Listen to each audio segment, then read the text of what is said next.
Assalamualaikum warahmatullahi wabarakatuh. Bismillahirrahmanirrahim. Alhamdulillahirabbil alamin. Wassalatu wassalamu ala Rasulillah an-nabiyil amin. Nabiyina wa habibina wa syafi'ina Muhammadin bin Abdullah wa ala alihi wa ashabihi wa man walahu. Qul musannif rahimahullah wa nafa'anallah bi'ulumihi fid dharain amin. Akhlak dan adab dan akhlak Rasulullah SAW yang lain. Maksudnya yang lain daripada yang diceritakan sebelum ini. Rasulullah SAW tidak memaki seseorang pun, dan dia tidak menghina dan tidak mengherdik siapapun di kalangan kaum muslimin, melainkan beliau jadikan untuk hal itu kafarah dan rahmat bagi orang tersebut.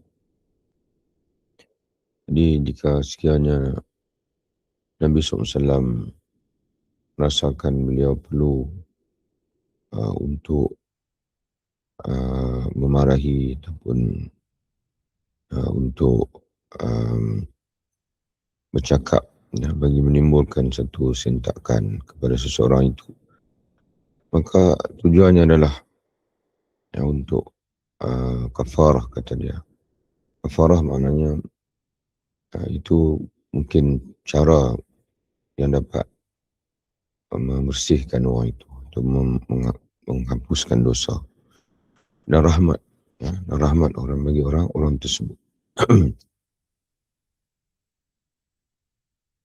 Dalam bahasa Arabnya disebut ma syatama Rasulullah ahadan minal mu'minin bi syatimatin illa ja'ala laha kafaratan wa rahmatan. Terjemahan sama lah sebagai benda terjemahkan. Beliau tidak pernah melaknat seorang wanita sama sekali, dan tidak pula kepada pelayan, makna khadam. Jadi makna di sini, kalau di kalangan wanita, kata dia, tidak pernah Nabi melaknat, dan begitu juga khadam dia. Kalau ada di kalangan lelaki yang Nabi SAW bercakap agak keras kepada dia, maka itu adalah maslahat untuk orang itu. Ada orang berkata kepadanya ketika beliau sedang berada dalam peperangan, seandainya engkau ya Rasulullah melaknati mereka. Maka beliau menjawab. Jadi kalau ada orang masyurkan supaya baginda SAW melaknat mereka, maka Nabi menjawab, innama bu'istu rahmatan walam ub'as la'anan. Sesungguhnya aku diutuskan sebagai pembawa rahmat, dan aku tidak diutus sebagai tukang laknat. Ini sebab itu dalam satu hadis yang lain, Nabi SAW menyebutkan secara umum, laisal mu'min billa'an wala bitta'an. Seorang mukmin itu bukanlah seorang pelaknat ataupun seorang pengeji orang lain. Ini sama juga lah Nabi SAW menyebutkan, aku diutuskan sebagai rahmat. Jadi rahmat ini lawan pelaknat. Bila disebut laknat, apa makna laknat? Matrudun min rahmatillah. At-tardu min rahmatillah, ataupun al-mal'un, orang dilaknat ialah orang yang dijauhkan dari rahmat Allah Ta'ala.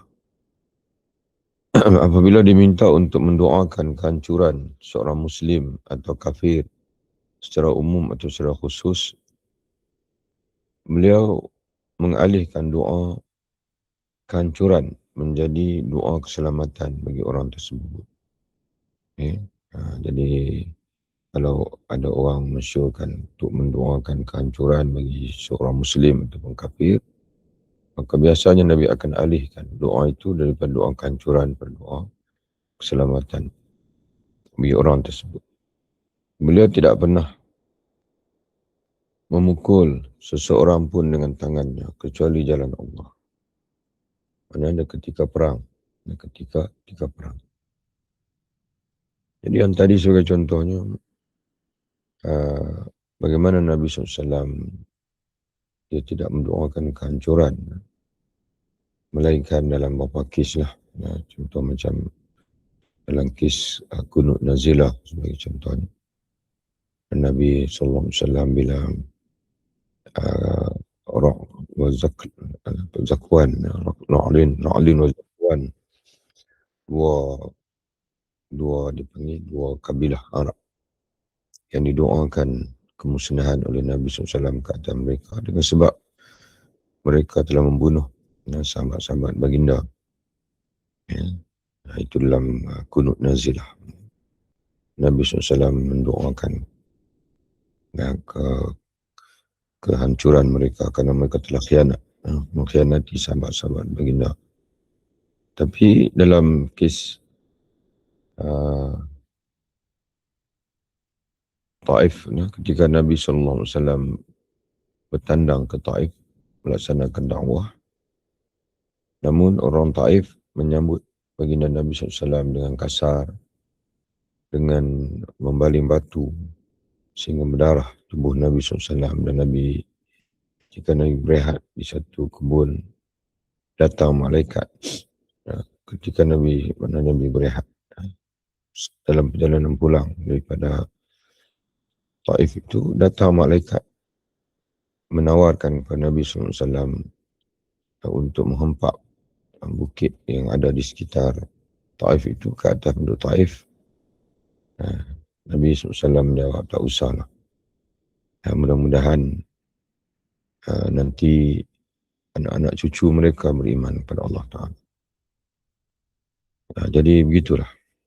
Nabi SAW ia sentiasa optimis dan mengharapkan kebaikan, tidak melihat jangka masa pendek, sebaliknya melihat jangka masa panjang. Walaupun ada kalangan orang-orang kafir, khususnya musuh-musuh Islam, yang Nabi bertindak tegas pada mereka. Beliau tidak pernah membalas dendam sama sekali terhadap sesuatu yang diperbuat terhadap dirinya. Jadi kalau sekadar tindakan seseorang itu pada diri baginda tidak membalas, tidak berdendam, kecuali jika kehormatan agama Allah dilecehkan. Maka pada ketika itu Nabi akan bertindak. Beliau tidak pernah dihadapkan pada dua pilihan kecuali memilih yang paling ringan di antara keduanya, jika tidak mengandung dosa atau pemusuhan tali kekerabatan. Jadi bila Nabi boleh pilih, Nabi akan pilih yang paling mudah. Kerana kita semua sedia maklum, Nabi SAW pilihan dia itu adalah juga berkait dengan pilihan umat dia, ataupun kita sebut apa saja Nabi pilih, itu akan menjadi sunnah. Jadi sebab itu Nabi bila dihadapkan kedua pilihan, maka baginda akan memilih yang paling ringan selama tidak mengandung dosa dan juga tidak memutuskan silaturahim. Jika mengandung dosa dan pemutusan tali kekerabatan ataupun tali silaturahim, maka beliau adalah orang yang paling jauh dari hal yang demikian. Nabi tidak akan buat pilihan yang berupa dosa ataupun yang boleh mengakibatkan terputus tali kekerabatan. Tidak datang kepadanya seorang merdeka, budak laki-laki atau budak perempuan, ini hamba laki dan perempuan, melainkan beliau berdiri bersamanya, memenuhi keperluannya. Jadi tak kiralah siapa yang datang itu, orang biasa ke hamba ke, Nabi tetap melayani dia. Yang Nabi akan tetap melayani dia. Okey, Nabi akan setia bersama dengan dia untuk memenuhi keperluannya. Walladhi ba'athu bilhaq, Anas menceritakan, demi zat, yang demi Allah yang telah mengutuskan Muhammad SAW bilhaq, dengan bawa kebenaran, beliau, yakni Nabi, tidak pernah berkata kepadaku mengenai sesuatu yang beliau tidak menyukainya. Mengapa kamu melakukannya? Dan jika isteri-isteri beliau mencela aku, beliau bersabda, biarkan dia, sesungguhnya ini adalah suratan dan takdir. Jadi Anas bin Malik ini, dia orang Madinah.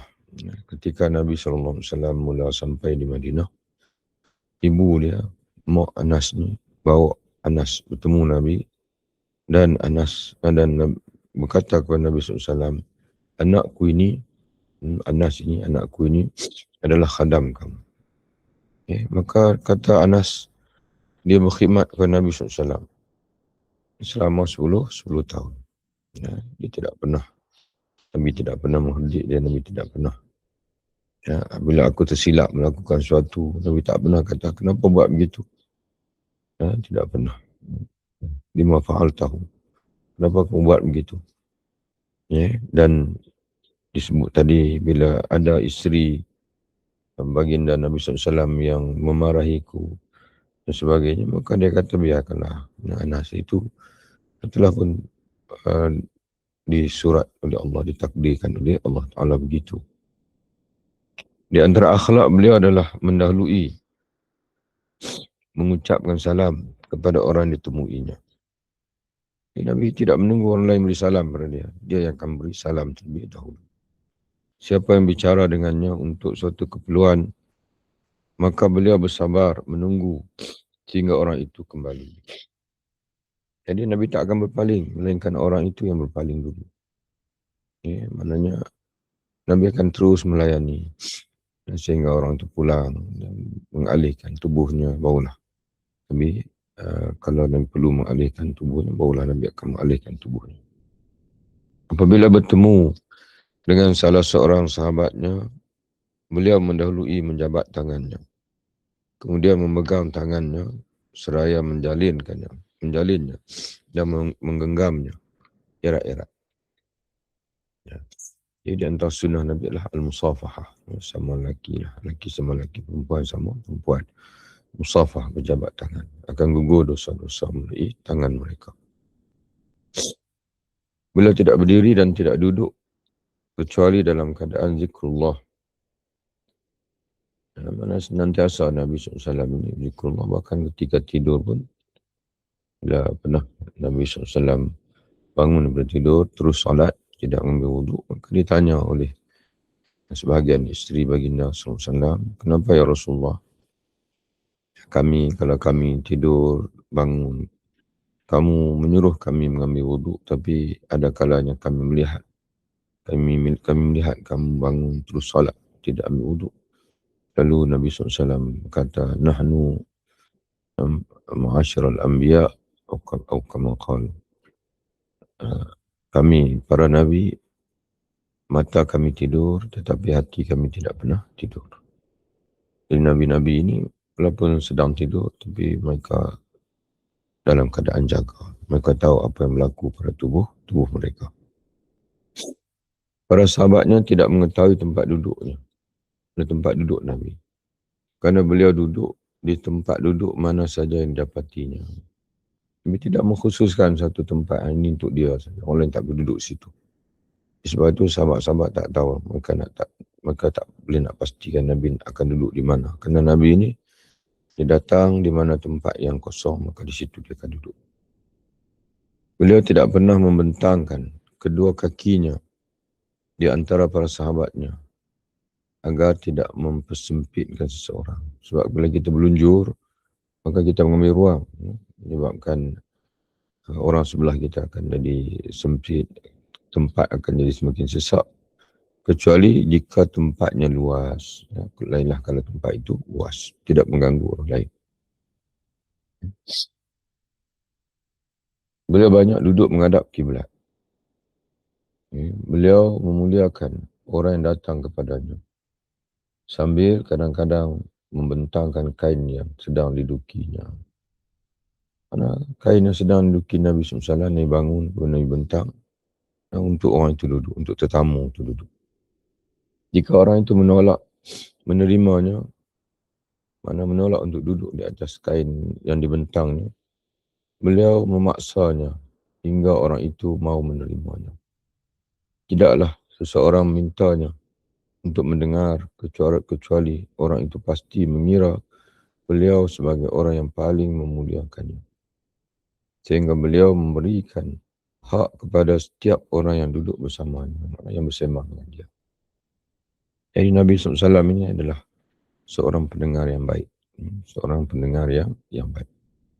Dia sentiasa sudi mendengar, melayani sahabat-sahabatnya. Sekiranya demikian majlis beliau, sekalipun demikian, majlis beliau adalah majlis yang penuh rasa malu, tawaduk dan amanah. Jadi walaupun Nabi suka melayani orang lain dengan yang baik, tapi semua majlis yang dihadiri oleh Nabi SAW tidak ada yang bersifat lara. Tidak ada yang bersifat menjatuhkan maruah. Itu yang dimaksudkan dengan makna majlis Nabi ini penuh dengan rasa malu. Di dalam tastahi fasna' ma syi'ta. Pentingnya perasaan malu ini, di mana Nabi menyebutkan jika kamu tidak lagi berasa malu, kamu akan melakukan apa saja. Firman Allah, maka disebabkan rahmat dari Allah, kamu berlaku lemah lembut terhadap mereka. Jadi akhlak Nabi SAW ini adalah daripada didikan Allah Subhanahu wa taala. Wa bima rahmatin minallah linta lahum walau kunta fazzan ghalizal qalb lam faddu min hawli. Maka disebabkan rahmat dari Allah lah kamu berlaku lemah lembut terhadap mereka. Sekiranya kamu bersifat keras lagi berhati kasar, tentulah mereka menjauhkan diri dari sekelilingmu. Jadi kita dapat memahami daripada ayat ini seolah-olah akhlak Nabi itu Allah Ta'ala didik. Kerana itu menjadi faktor penerimaan dakwah. Sebab itu Allah Ta'ala sebut, "Lau kunta fazzan", kalau engkau bersikap keras, engkau tidak melayani orang lain, engkau bengis dengan orang lain, dan engkau tidak bersimpati dengan mereka, maka tentulah mereka akan menjauhkan diri di sekeliling kamu. Padahal mereka perlu mendengar dakwah kamu. Jadi kita pun sama juga. Bila kita jaga tutur kata kita, adab kita baik dengan orang lain, itu menjadi faktor orang mudah menerima dakwah kita. Rasulullah SAW memanggil para sahabatnya dengan nama julukan mereka untuk menghormati mereka dan menarik simpati hati mereka. Jadi nama-nama yang disukai oleh seseorang dan nama itu baik, panggilan-panggilan yang baik, maka Nabi akan turut memanggilnya. Dan memberikan nama julukan kepada orang yang tidak memilikinya. Jadi sahabat-sahabat yang belum ada nama panggilan, nama julukan, maka Nabi akan berikan dengan panggilan yang baik. Sehingga orang tersebut dikenal dengan nama yang diberikan beliau tersebut. Macam Abu Hurairah. Nama dia adalah Abdul Rahman bin Sakhr. Tapi dipanggil dengan Abu Hir oleh Nabi SAW. Abu Hir. Kerana kebetulan dia ada kaitan dengan kucing. Beliau juga memanggil dengan nama julukan kepada para wanita yang memiliki anak dan yang tidak memiliki anak. Sama ada yang memiliki anak ataupun yang tidak memiliki anak. Biasa kalau memiliki anak disebut ummu. Ummu sekian-sekian. Kalau anak dia nama sekian-sekian maka dia disebut ummu. Dan kadang-kadang juga yang belum memiliki anak pun Nabi beri juga julukan pada dia. Beliau adalah orang yang paling pengasih, yang paling bersimpati, paling pengasih. Itu terjemahan kepada arfa'un nas. Ra'fah ni paling pengasih, paling bersimpati, paling berkasih sayang, paling baik dan paling bermanfaat bagi orang lain. Suara-suara tidak pernah ditinggikan di dalam majlis beliau. Tidak ada orang yang menempik, tidak ada orang yang marahi orang lain. Semuanya majlis Nabi SAW, majlis yang tenang, yang tenteram. Beliau bangkit dari majlis dan bila bangkit dari majlisnya, beliau mengucapkan doa. Subhanakallahumma bihamdika asyhadu an la ilaha illa anta astaghfiruka wa atubu ilaik. Maha suci Engkau ya Allah, dengan mujimu aku bersaksi bahawa tiada Tuhan selain Engkau yang Maha Esa, tiada sekutu bagimu. Aku mohon ampun dan bertaubat kepadamu. Ini doa kafaratul majlis. Doa kafaratul majlis. Kemudian beliau bersabda, Jibril mengajarkan doa ini kepadaku. Jadi tajuk topik kita ini banyak menceritakan tentang adab dan akhlak Nabi dalam pergaulan dengan orang lain. Gitulah indahnya akhlak Nabi SAW. Wallahu a'lam bishawab. Assalamualaikum warahmatullahi wabarakatuh.